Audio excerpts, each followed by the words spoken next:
ಎಲ್ಲರಿಗೂ ನಮಸ್ಕಾರ. ಅಮಿತಾಸ್ ಕಿಚನ್ಗೆ ಸ್ವಾಗತ. ಬನ್ನಿ ಸ್ನೇಹಿತರೆ, ಇವತ್ತಿನ ರೆಸಿಪಿಯನ್ನು ನೋಡಿಕೊಂಡು ಬರುವ. ಇಲ್ಲೊಂದು ಗಾಜಿನ ಬೌಲ್ ತಗೊಂಡಿದ್ದೇನೆ. ಅದಕ್ಕೆ ಉಪ್ಪನ್ನು ಹಾಕ್ತಾ ಇದ್ದೇನೆ, ರುಚಿಗಾಗುವಷ್ಟು ಉಪ್ಪು, ಹಾಗೆ 1 ಸ್ಪೂನ್ನಷ್ಟು ಸಕ್ಕರೆ. ಅದಕ್ಕೆ ಈಗ ಬಿಸಿ ನೀರನ್ನು ಹಾಕ್ತಾ ಇದ್ದೇನೆ. ಒಂದು ಅರ್ಧ ಕಪ್ಪಿನಷ್ಟು ಬಿಸಿ ನೀರನ್ನು ಹಾಕ್ತಾ ಇದ್ದೇನೆ. ಹಾಕಿ ಒಮ್ಮೆ ಚೆನ್ನಾಗಿ ಮಿಕ್ಸ್ ಮಾಡುವ. ಈ ಸಕ್ಕರೆ ಮತ್ತು ಉಪ್ಪು ಚೆನ್ನಾಗಿ ಮಿಕ್ಸ್ ಆಗಬೇಕು, ಕರಗಬೇಕು ನೀರಲ್ಲಿ. ನೋಡಿ, ಉಪ್ಪು ಸಕ್ಕರೆ ಎಲ್ಲ ಕರಗಿತ್ತು. ಇವಾಗ ಇದರಲ್ಲಿ ನಾನು ಮೈದಾ ತಗೊಂಡಿದ್ದೇನೆ. ನೀವು ಹೇಳ್ಬೋದು ಮೈದಾ ಆರೋಗ್ಯ ದೃಷ್ಟಿಯಿಂದ ಒಳ್ಳೇದಲ್ಲ, ಹೆಲ್ತಿಗೆ ಒಳ್ಳೇದಲ್ಲ ಅಂತ ಹೇಳ್ಬೋದು. ಹೌದು, ಹೆಲ್ತಿಗೆ ಮೈದಾ ಒಳ್ಳೇದಲ್ಲ. ರುಮಾಲ್ ರೊಟ್ಟಿ ಮಾಡ್ತಾರಲ್ಲ, ಅವರು ಮೈದಾವನ್ನೇ ಉಪಯೋಗಿಸುವುದು. ಹಾಗಾಗಿ ನಾನಿಲ್ಲಿ ಮೈದಾವನ್ನು ಉಪಯೋಗಿಸಿದ್ದೇನೆ. ಮತ್ತೆ ಯಾವಾಗಲೂ ನಾವು ಮೈದಾ ತಿನ್ನುವುದಿಲ್ಲ ಅಲ್ಲ, ಯಾವಾಗಾದ್ರೂ ಅಪರೂಪಕ್ಕೊಮ್ಮೆ ಮೈದಾ ತಿನ್ನುವುದಲ್ಲ. ಹಾಗಾಗಿ ಅಂತ ದೊಡ್ಡ ಪ್ರಾಬ್ಲಮ್ ಏನಾಗ್ಲಿಕ್ಕಿಲ್ಲ. ಹಾಗೆ ಬೇಕಾದ್ರೆ ಗೋಧಿ ಹಿಟ್ಟಿಂದ ಮಾಡ್ಬೋದು. ಗೋಧಿ ಹಿಟ್ಟಿಂದ ಮಾಡಿದ್ರೆ ಅಂದ್ರೆ ಇಷ್ಟು ಚೆನ್ನಾಗಿ ಬರೋದಿಲ್ಲ. ಅದಕ್ಕಾಗಿ ನಾನು ಮೈದಾ ಹಿಟ್ಟಲ್ಲಿ ತೋರಿಸ್ತಾ ಇದ್ದೇನೆ. ಹಾಕಿ ಒಮ್ಮೆ ಚೆನ್ನಾಗಿ ಕಲಸುವ. ಇದು ಬಿಸಿ ಇದ್ದ ಕಾರಣ ನಾನು ಸ್ಪೂನ್ ಹಾಕಿದ್ದೇನೆ. ಹಾಕಿ ಈಗ ಕೈಯಿಂದೊಮ್ಮೆ ಚೆನ್ನಾಗಿ ಕಲಸಿಕೊಳ್ಳುವ. ಚೆನ್ನಾಗಿ ಹಿಟ್ಟು ಸಾಫ್ಟ್ ಆಗಬೇಕು ಇಲ್ಲಿ, ಆ ರೀತಿ ಕಲಸಿಕೊಂಡ್ರೆ ನೀವು ಕೂಡ ಆಶ್ಚರ್ಯ ಆಗ್ಬೋದು ಎಷ್ಟು ಸುಲಭವಾಗಿ ರುಮಾಲ್ ಪರೋಟ ಮಾಡಿಕೊಳ್ಬಹುದು ಅಂತ. ಚೆನ್ನಾಗಿ ಸಾಫ್ಟ್ ಆಗಬೇಕು ಹಿಟ್ಟು, ಆ ರೀತಿ ಕಲಸಿಕೊಂಡ್ರೆ ಆಯ್ತು. ಅಂದ್ರೆ ಚಪಾತಿಗಿಂತ ಸಾಫ್ಟ್ ಆಗಬೇಕು. ಆ ರೀತಿ ಒಮ್ಮೆ ಚೆನ್ನಾಗಿ ಕಲಸಿಕೊಳ್ಳುವ. ಇದಕ್ಕೆ 1 ಟೀ ಸ್ಪೂನ್ ಅಷ್ಟು ಎಣ್ಣೆಯನ್ನು ಹಾಕ್ತಾ ಇದ್ದೇನೆ. ಎಣ್ಣೆಯನ್ನು ಹಾಕಿ ಒಮ್ಮೆ ಚೆನ್ನಾಗಿ ಮಿಕ್ಸ್ ಮಾಡುವ. ಅಂದ್ರೆ ಗೋಧಿ ಹಿಟ್ಟು ಇಷ್ಟು ಸಾಫ್ಟ್ ಬರೋದಿಲ್ಲ. ಅಂದ್ರೆ ನಮೀಗ ಒಬ್ಬಟ್ಟೆಲ್ಲ ಮಾಡೋದು ಹೆಚ್ಚಾಗಿ ಮೈದಾವನ್ನು ಉಪಯೋಗಿಸೋದಲ್ಲ, ಗೋಧಿ ಹಿಟ್ಟಲ್ಲಿ ಅಷ್ಟು ಕರೆಕ್ಟ್ ಆಗಿ ಬರುದಿಲ್ಲ ಅಂತ ಮೈದಾ ಹಿಟ್ಟು ಉಪಯೋಗಿಸೋದು. ನೋಡಿ, ಚೆನ್ನಾಗಿ ಕಲಸಿಕೊಂಡಾಯ್ತು. ಇನ್ನಿದನ್ನೊಂದು ನಾವು ಅರ್ಧ ಗಂಟೆ ಮುಚ್ಚಳ ಮುಚ್ಚಿ 1 ಸ್ಪೂನ್ನಷ್ಟು ಅಕ್ಕಿ ಹಿಟ್ಟನ್ನು ತಗೊಂಡಿದ್ದೇನೆ. ಅದಕ್ಕೀಗ ಎಣ್ಣೆಯನ್ನು ಹಾಕಿಕೊಳ್ಳುವ. 1 ಸ್ಪೂನ್ ಎಣ್ಣೆ ಹಾಕಿ ಒಮ್ಮೆ ಪೇಸ್ಟ್ ಮಾಡಿಕೊಳ್ಳಿ ಇದನ್ನು. ಅಕ್ಕಿ ಹಿಟ್ಟಿಲ್ಲ ಇದ್ರೆ ಮೈದಾ ಆಗ್ತದೆ, ಕಾರ್ನ್ ಫ್ಲೋರ್ ಸಹ ಆಗ್ತದೆ. ನೋಡಿ, ಪೇಸ್ಟ್ ಮಾಡಿ ಆಯಿತು. ನೋಡಿ, ಹೀಗೆ ಮಾಡಿ ಇಟ್ಟಿದ್ದೇನೆ. ಇವಾಗ ಇದನ್ನು ಪಕ್ಕಕ್ಕೆ ಇಟ್ಕೊಳ್ಳುವ. ಇಲ್ಲಿ ನೋಡಿ, ಹಿಟ್ಟನ್ನು ಕಲಸಿ 1 ಗಂಟೆ ಆಯಿತು. ಇನ್ನೊಂದು ಸ್ವಲ್ಪ ಹೊತ್ತು ನಾದಿಕೊಳ್ಳುವ ಚೆನ್ನಾಗಿ. ನೋಡಿ, ಹಿಟ್ಟು ಎಷ್ಟು ಸಾಫ್ಟ್ ಆಗಿದೆ ನೋಡಿ, ಬೆಣ್ಣೆ ಥರ ಆಗಿದೆ.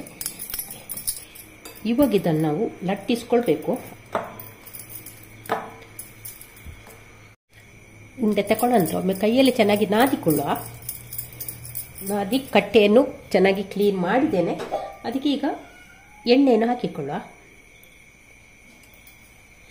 ಎಣ್ಣೆಯನ್ನು ಹಾಕಿ, ಇಲ್ಲಿ ಹುಡಿ ಹಾಕ್ಲಿಕ್ಕಿಲ್ಲ, ಎಣ್ಣೆಯಲ್ಲಿ ಇದನ್ನು ಲಟ್ಟಿಸುವಂಥದ್ದು.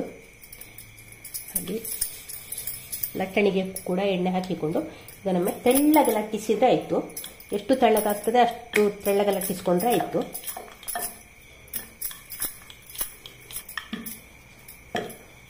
ಶೇಪ್ ಯಾವ ಶೇಪ್ ರೌಂಡ್ ಬೇಕು ಅದೇನಿಲ್ಲ, ತೆಳ್ಳಗೆ ಮಾಡಿಕೊಂಡ್ರೆ ಆಯಿತು. ನಾವಿಲ್ಲಿ ಚಪಾತಿಯನ್ನು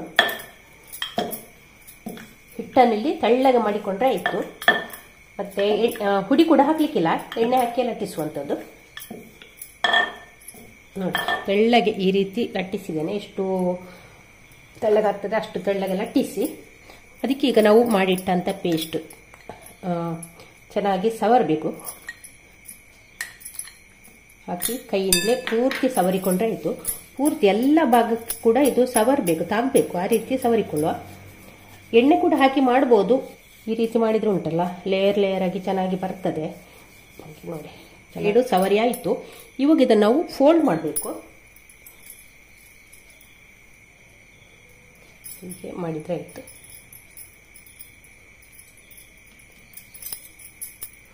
ಫೋಲ್ಡ್ ಇಷ್ಟು ಆದ ನಂತರ ಇದರ ಮೇಲೆ ಪುನಃ ಎಣ್ಣೆಯನ್ನು ಹಾಕಿಕೊಳ್ಳುವ. ಈ ಪೇಸ್ಟನ್ನು ಹಾಕಿಕೊಳ್ಳುವ.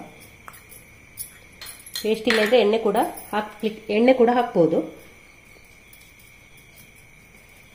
ಪುನಃ ಇನ್ನೊಂದು ಫೋಲ್ಡ್ ಮಾಡುವ.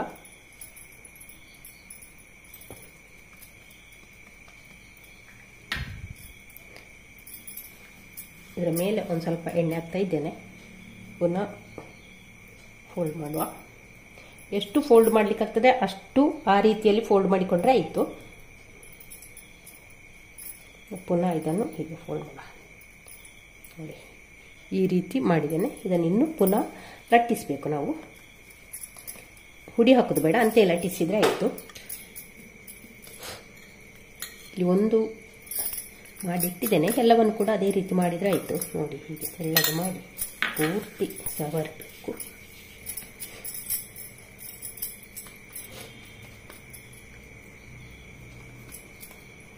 ಇದನ್ನು ಇನ್ನು ಪುನಃ ಲಟ್ಟಿಸಬೇಕು ನಾವು. ಹುಡಿ ಹಾಕೋದು ಬೇಡ, ಅಂತೆ ಲಟ್ಟಿಸಿದ್ರೆ ಆಯಿತು.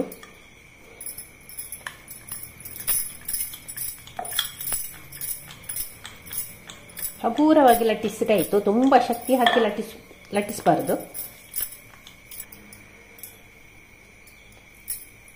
ನೋಡಿ ಈ ರೀತಿ ಲಟ್ಟಿಸಿದ್ದೇನೆ. ಈ ರೀತಿ ಎಲ್ಲವನ್ನು ಕೂಡ ಇದೇ ರೀತಿ ಮಾಡಿಕೊಂಡ್ರೆ ಆಯಿತು. ಸ್ಟವ್ ಮೇಲೆ ತವ ಇಟ್ಟಿದ್ದೇನೆ, ತವ ಚೆನ್ನಾಗಿ ಬಿಸಿಯಾಗಿದೆ. ಆ ಹೊತ್ತಿಗೆ ಇದರಲ್ಲಿ ನಾವು ಮಾಡಿಕೊಂಡಂಥ ಪರೋಟವನ್ನು ಇದಕ್ಕೆ ಹಾಕುವ. ಸ್ವಲ್ಪ ಹಿಟ್ಟು ಒಣಗ್ತಾ ಬರುವಾಗ ಇದನ್ನು ಮಗುಚು ಹಾಕಿಕೊಂಡ್ರೆ ಆಯಿತು. ಮಗುಚು ಹಾಕಿ ಒಮ್ಮೆ ಪ್ರೆಸ್ ಮಾಡಬೇಕು ಹೀಗೆ. ನೋಡಿ ಈವಾಗಲೇ ನೋಡಿ ಎಷ್ಟು ನೋಡಿ ಹೇಗೆ ಉಬ್ಬಿ ಬರ್ತದೆ ನೋಡಿ. ನೋಡಿ ನೀವೇ ನೋಡ್ಬೋದು ನೋಡಿ. ಒಂದು ಸ್ವಲ್ಪ ಒತ್ತಿ ಕೊಟ್ಟರೆ ಸಾಕು, ಚೆನ್ನಾಗಿ ಉಬ್ಬಿ ಬರ್ತದೆ ಇದು.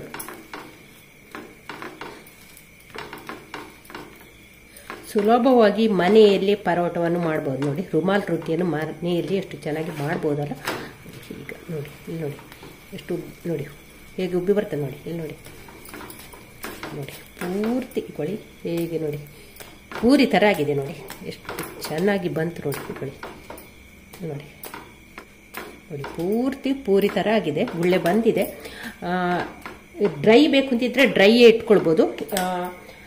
ಆಯಿಲ್ ಬೇಕು ಅಂತಿದ್ರೆ ಸ್ವಲ್ಪ ಆಯಿಲ್ ಹಾಕಿಕೊಳ್ಳುವ ಮೇಲಿಂದ ಕೊನೆಗೆ ಹಾಕಿಕೊಂಡ್ರೆ ಆಯಿತು. ತುಪ್ಪ ಬೇಕಾದರೆ ತುಪ್ಪವನ್ನು ಕೂಡ ಹಾಕಿಕೊಳ್ಬೋದು, ಬೆಣ್ಣೆ ಬೇಕಾದರೆ ಬೆಣ್ಣೆಯನ್ನು ಕೂಡ ಹಾಕಿಕೊಳ್ಬೋದು. ಇಲ್ಲಿ ನಾನು ಸ್ವಲ್ಪ ಮೇಲಿಂದ ಎಣ್ಣೆಯನ್ನು ಹಾಕ್ತಿದ್ದೇನೆ. ಎರಡು ಬದಿಗೆ ಕೂಡ ಎಣ್ಣೆ ಹಾಕಿ ಒಮ್ಮೆ ಚೆನ್ನಾಗಿ ಫ್ರೈ ಮಾಡುವ. ನೋಡಿ ಚೆನ್ನಾಗಿ ಕಲರ್ ಬಂದಿದೆ.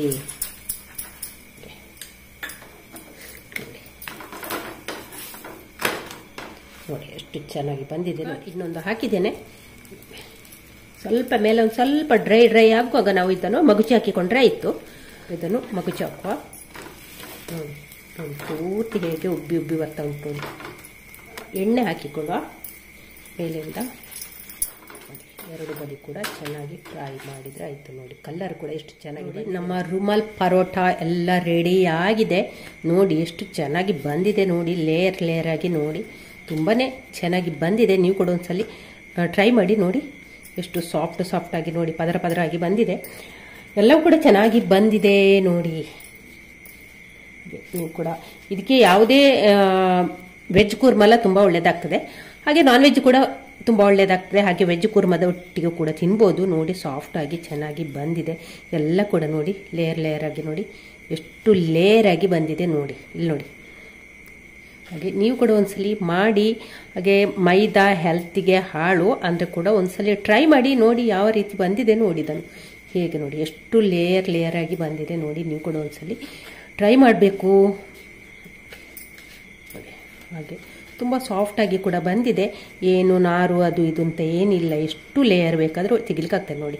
ಬನ್ಸ್ ಉಂಟಲ್ಲ ನಮ್ಮ ಮಂಗಳೂರಿನ ಬನ್ಸ್, ಆ ರೀತಿ ಲೇಯರ್ ತೆಗೆದಷ್ಟು ಬರ್ತಾ ಇರ್ತದೆ ನೋಡಿ. ಪಪ್ಸ್ ರೀತಿ ಬಂದಿದೆ ನೋಡಿ. ಎಲ್ಲವೂ ಕೂಡ ಲೇಯರ್ ಲೇಯರ್ ಆಗಿ ಎಷ್ಟು ಲೇಯರ್ ಮಾಡಿದ್ದೇವಲ್ಲ ಅಷ್ಟು ಲೇಯರ್ ಕೂಡ ಬಿಡಿ ಬಿಡಿ ಬಿಡಿಯಾಗಿ ಬಂದೆ ನೋಡಿ.